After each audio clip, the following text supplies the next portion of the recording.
নমস্কাৰ বন্ধু-বান্ধৱীসকল, আজি আপোনালোকৰ কাৰণে লৈ আহিছোঁ কেইটামান গুৰুত্বপূৰ্ণ প্ৰশ্ন উত্তৰ। কুৱেশ্যন নম্বৰ 1, অসমৰ আটাইতকৈ ডাঙৰ ৰাষ্ট্ৰীয় উদ্যান কোনখন? ইয়াৰ উত্তৰটো হৈছে কাজিৰঙা ৰাষ্ট্ৰীয় উদ্যান। কুৱেশ্যন নম্বৰ 2, কাজিৰঙা ৰাষ্ট্ৰীয় উদ্যান কিহৰ বাবে বিখ্যাত? ইয়াৰ উত্তৰটো হৈছে এশিঙীয়া গঁড়ৰ বাবে। কুৱেশ্যন নম্বৰ 3, মানস ৰাষ্ট্ৰীয় উদ্যান ক'ত অৱস্থিত? ইয়াৰ উত্তৰটো হৈছে বাক্সা, চিৰাং, বঙাইগাঁও আৰু বৰপেটা জিলাত অৱস্থিত।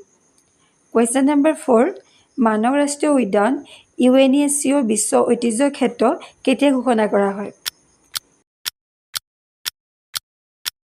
ইয়াৰ উত্তৰটো হৈছে 1985 চনত। কুৱেশ্যন নম্বৰ 5, ওৰাং ৰাষ্ট্ৰীয় উদ্যান কিহৰ বাবে বিখ্যাত? ইয়াৰ উত্তৰটো হৈছে এশিঙীয়া গঁড়ৰ বাবে। কুৱেশ্যন নম্বৰ 6, নামেৰি ৰাষ্ট্ৰীয় উদ্যান কোন জিলাত অৱস্থিত? ইয়াৰ উত্তৰটো হৈছে শোণিতপুৰ জিলাত। কুৱেশ্যন নম্বৰ 7, ডিব্ৰু-চৈখোৱা ৰাষ্ট্ৰীয় উদ্যান ক'ত অৱস্থিত? ইয়াৰ উত্তৰটো হৈছে ডিব্ৰুগড় আৰু তিনিচুকীয়া জিলাত। কুৱেশ্যন নম্বৰ 8, ডিব্ৰু-চৈখোৱা কিহৰ বাবে বিখ্যাত? ইয়াৰ উত্তৰটো হৈছে বনৰীয়া ঘোঁৰা আৰু পক্ষীৰ বাবে।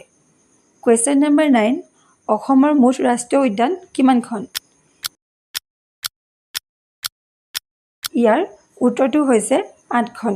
কুৱেশ্যন নম্বৰ 10, অসমৰ মুঠ বন্যপ্ৰাণী অভয়াৰণ্য কিমানখন? ইয়াৰ উত্তৰটো হৈছে 18খন। কুৱেশ্যন নম্বৰ 11, অসমৰ জীৱনদায়িনী নদী কোনখন? ইয়াৰ উত্তৰটো হৈছে ব্ৰহ্মপুত্ৰ নদী।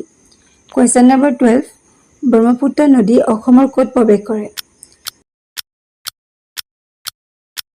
ইয়াৰ উত্তৰটো হৈছে অৰুণাচল প্ৰদেশৰ পৰা শদিয়া অঞ্চলত। কুৱেশ্যন নম্বৰ 13, অসমৰ আটাইতকৈ ডাঙৰ নদীদ্বীপ কোনটো? ইয়াৰ উত্তৰটো হৈছে মাজুলী। কুৱেশ্যন নম্বৰ 14, মাজুলী কিহৰ বাবে বিখ্যাত? ইয়াৰ উত্তৰটো হৈছে বিশ্বৰ বৃহত্তম নদীদ্বীপ আৰু বৈষ্ণৱ সংস্কৃতিৰ কেন্দ্ৰৰ বাবে। কুৱেশ্যন নম্বৰ 15, অসমৰ আটাইতকৈ ওখ শৃংগ কোনটো? ইয়াৰ উত্তৰটো হৈছে ডফলা পাহাৰৰ অঞ্চল। কুৱেশ্যন নম্বৰ 16, অসমৰ ৰাজ্যিক পশু কি? ইয়াৰ উত্তৰটো হৈছে এশিঙীয়া গঁড়। কুৱেশ্যন নম্বৰ 17, অসমৰ ৰাজ্যিক পক্ষী কি? ইয়াৰ উত্তৰটো হৈছে দেওহাঁহ। কুৱেশ্যন নম্বৰ 18, অসমৰ ৰাজ্যিক বৃক্ষ কি? ইয়াৰ উত্তৰটো হৈছে হুলুং গছ। কুৱেশ্যন নম্বৰ 19, অসমৰ ৰাজ্যিক ফুল কি? ইয়াৰ উত্তৰটো হৈছে কপৌ ফুল। কুৱেশ্যন নম্বৰ 20, অসমৰ আটাইতকৈ ডাঙৰ বিল কোনটো? ইয়াৰ উত্তৰটো হৈছে দীপৰ বিল।